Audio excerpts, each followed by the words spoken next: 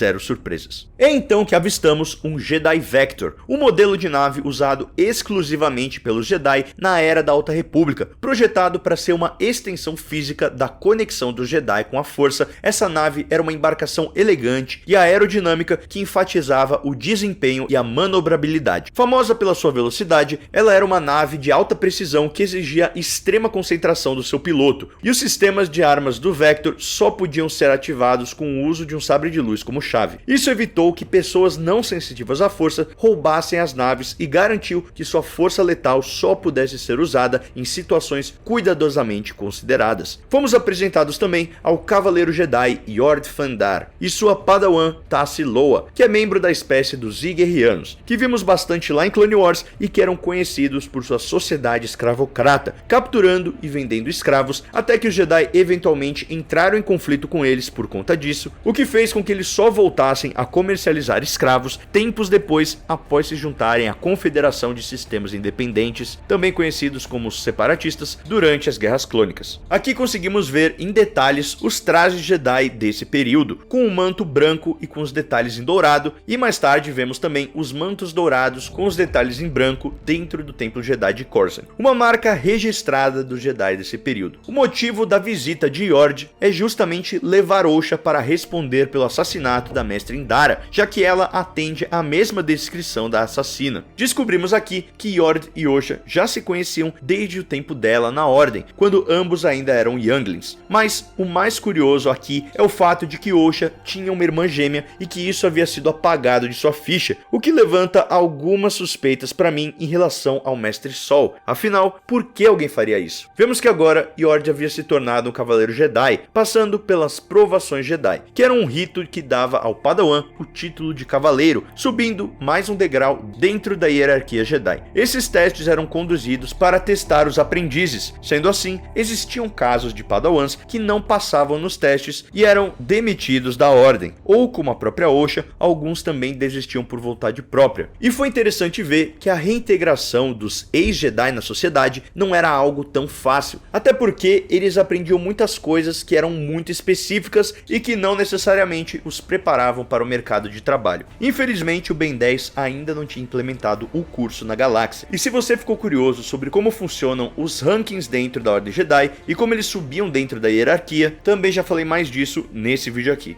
Ainda nessa cena, conhecemos o pequeno Pip, um droide portátil que é basicamente um canivete suíço que cabe no bolso, mais uma bela adição à categoria de droids adoráveis como o BB-8 e o BD-1. E também tivemos uma breve menção em Nar Shaddaa, como eu havia comentado, que era um local muito perigoso, apelidado como a Lua dos Contrabandistas, e orbitava o planeta natal de Jabba, Nal Hutta, tido como a meca do submundo do crime e dominado por caçadores de recompensas e mafiosos Hutt. O que nos leva a Coruscant, meu planeta favorito. Aqui encontramos o icônico Templo Jedi com uma cara um pouco diferente, com uma pintura mais clara e com adornos em dourados, semelhante às vestes dos Jedi dessa época. As construções à sua volta também estão um pouquinho diferentes, com menos arranha-céus gigantescos, que é como a gente está acostumado a ver nas prequels. Então, aparentemente, o setor imobiliário aí da capital galáctica ainda vai passar por um boom nos próximos anos. Aqui conhecemos o Mestre Sol, vivido por Lee Jung-jae, o protagonista de Round 6, além de reencontrarmos Venestra Rho, uma personagem que conhecemos nos livros e HQs da Alta República, séculos antes de The Acolyte, como integrante da espécie Myriliana, a mesma espécie da Mestre Jedi Luminara Unduli. Sendo assim, ela tem uma expectativa de vida bem longa, fazendo com que a gente possa presumir que ela está bem mais experiente e ocupando uma posição de alto destaque dentro da Ordem Jedi. Ela inclusive reforça isso, dizendo que conhece o Mestre Sol desde que ele era uma criança, mas mais interessante do que isso é a outra fala dela. Ela diz que eles precisam concluir essa investigação do assassinato da Mestre Indara antes que isso se torne público. O simples fato de uma ex-Jedi ter matado um membro ativo da Ordem poderia ser usado pelos inimigos políticos dos Jedi contra eles mesmos. E a questão é, quem seriam esses inimigos? Será que eles seriam parte do Senado Galáctico? Eu fiquei curioso em relação a isso, mas vamos ficar de olho para ver se isso vai ser desenvolvido aqui na série. Outro ponto que me faz desconfiar do Sol foi algo que a sua Padawan disse, no caso a Jack, vivida pela Daphne King, que foi a X-23 em Logan. Aqui ela interpreta uma aprendiz da espécie T'Lin, a mesma raça de Ristal Sant, uma das dançarinas do Jabba. Ela questionou o fato de Sol ainda possuir imagens holográficas de sua ex-aprendiz, a Osha, mas como elas são gêmeas, essa imagem pode na verdade ser até da May. Não sei porquê, mas tem alguma coisa um pouco nebulosa aí em relação ao Mestre Sol. Como a Jack mesma diz, isso incentiva o sentimentalismo e a nostalgia, sentimentos que podem levar ao lado negro. Com certeza que ela mesma deve ter aprendido via seu mestre e agora o relembra, mostrando que até mesmo os padawans dessa época levavam a Ordem e suas doutrinas muito mais a sério do que vimos nas prequels, onde tudo parecia ser mais improvisado e desviando do caminho Jedi. Em seguida temos a cena da fuga dos prisioneiros, que estão sendo levados em uma nave pilotada por droids. Aliás, eu curti demais o design desses droids que se transformam em assentos quando estão inativos, possibilitando que seres humanoides e orgânicos pilotem a nave caso desejem. Lembrou muito uma coisa que eu sempre reparo nos carros, que é o encosto da cabeça, que eu sempre comparo na minha mente com os droids de batalha B1. Quem aí já fez isso? Comenta aí embaixo. Bom, no grupinho desses prisioneiros estranhos, a gente tem um ciborgue meio bizarro que parece uma mistura de Loboth de Império Contra-Ataca com o Robocop e o Slot dos Goonies. Ele consegue mandar um sinal que contorna as funções dos robôs pilotos e desliga eles, tirando a nave do hiperespaço, já que para eles fugirem pelos pods de fuga, o hiperespaço impossibilitaria isso. Eu tentei identificar essa espécie do grandão e do droid sentinela, porém não encontrei nada sobre eles. Mas eu acho que o mais importante dessa cena foi estabelecer que a Osha é uma pessoa do bem, por ter tentado ajudar o prisioneiro que estava sedado, e também o fato dela não conseguir utilizar a telecinese por não treinar há 6 anos. E isso tudo acaba ilhando ela em Karlak, o que leva Sol, Jack e Yord em uma força-tarefa para encontrá-la e trazê-la à justiça. E olhando para essa nave e a estética em geral da série, é muito curioso reparar que eles estão usando bastante desses tons pastéis, passando uma vibe bem retrô, que nem aquelas antigas diners americanas dos anos 60. Eu curti bastante isso e eu acho que ajuda a dar uma separada do visual das prequels e solidificar a estética dessa era como algo mais próprio. O grupo de Jedi eventualmente encontra a Osha, que por sua vez estava sendo atormentada por visões na força dela com sua irmã, mostrando vislumbres do que pode ter acontecido em Brandok, o planeta natal das duas. Eles finalmente encontram a Osha e essa cena foi muito uma referência ao filme O Fugitivo com Harrison Ford. Lá, ele é incriminado injustamente pela morte de sua esposa e precisa fugir da polícia enquanto busca provas de sua inocência. E tem uma cena onde ele é encurralado pelo FBI num túnel de esgoto e ele fala que é inocente antes de pular para escapar. Eu lembrei demais desse filme nessa parte aqui. E fechamos o primeiro episódio com a aparição do mestre misterioso da May, que ainda não sabemos se é de fato um Sith ou se está em algum outro espectro do lado sombrio, como eu comentei mais cedo. Mas a fala dele é bem intrigante. Ele diz: os Jedi vivem em um sonho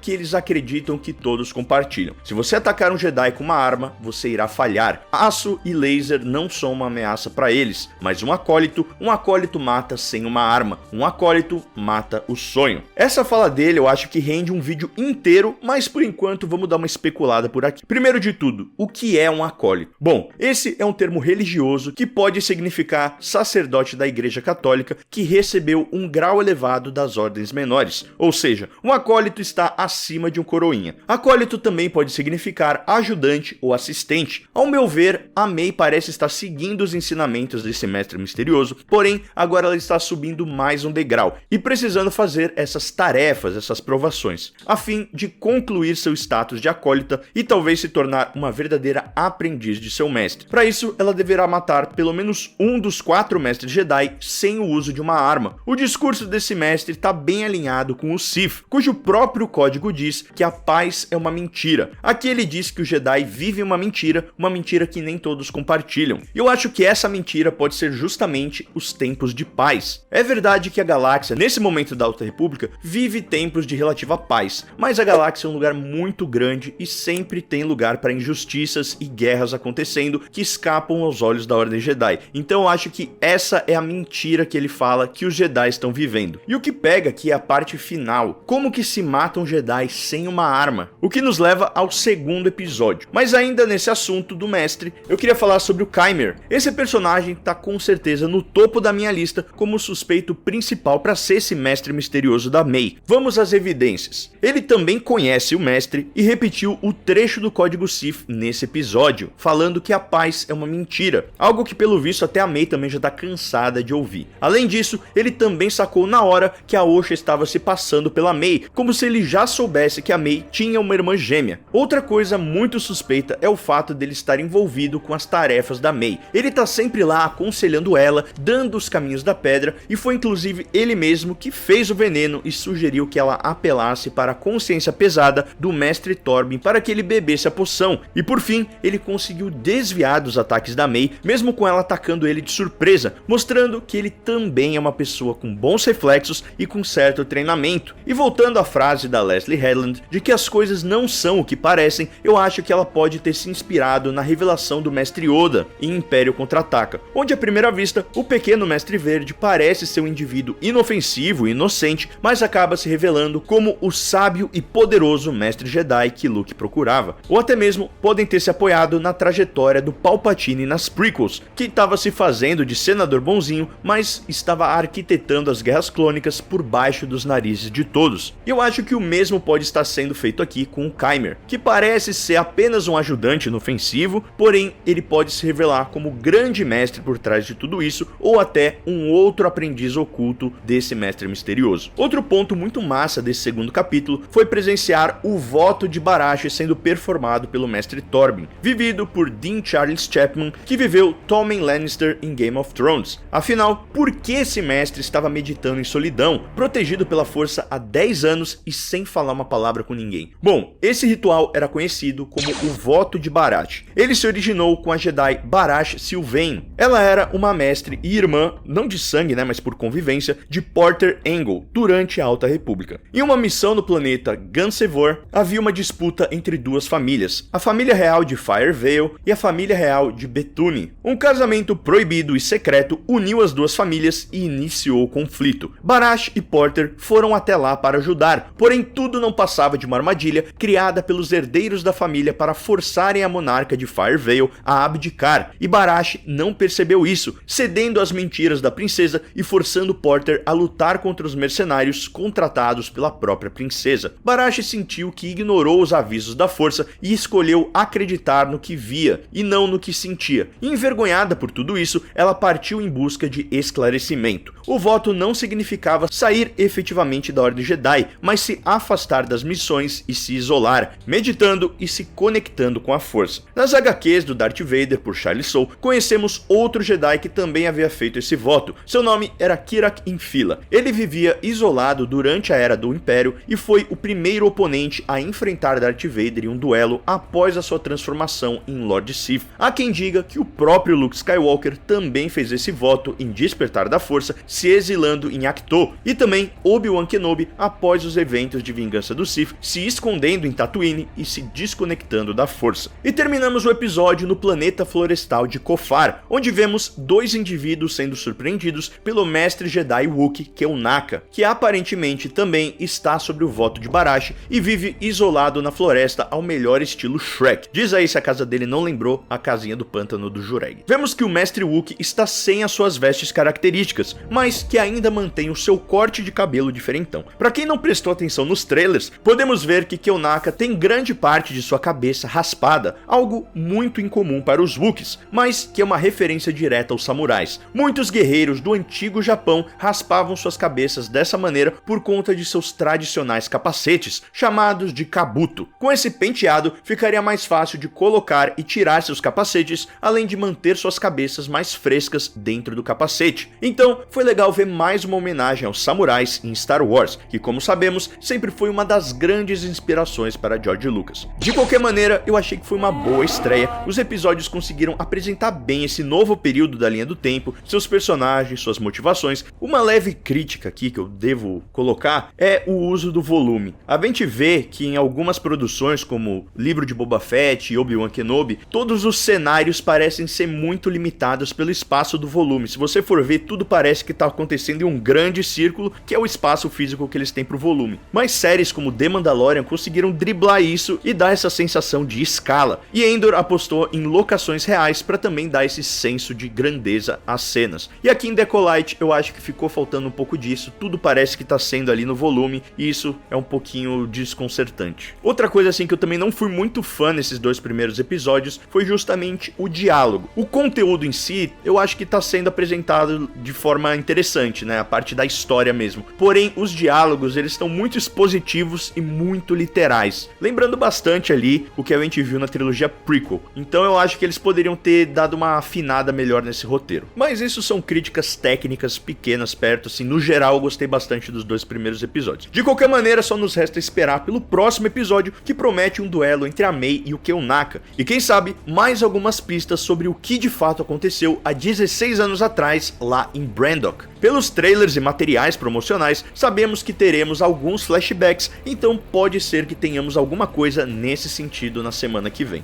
E já que o assunto é esse, que tal desbravar a nossa playlist completa sobre a série, ou então descobrir quem foram os 10 Sith mais poderosos em Star Wars? Tenho certeza que você vai curtir. Por hoje é isso.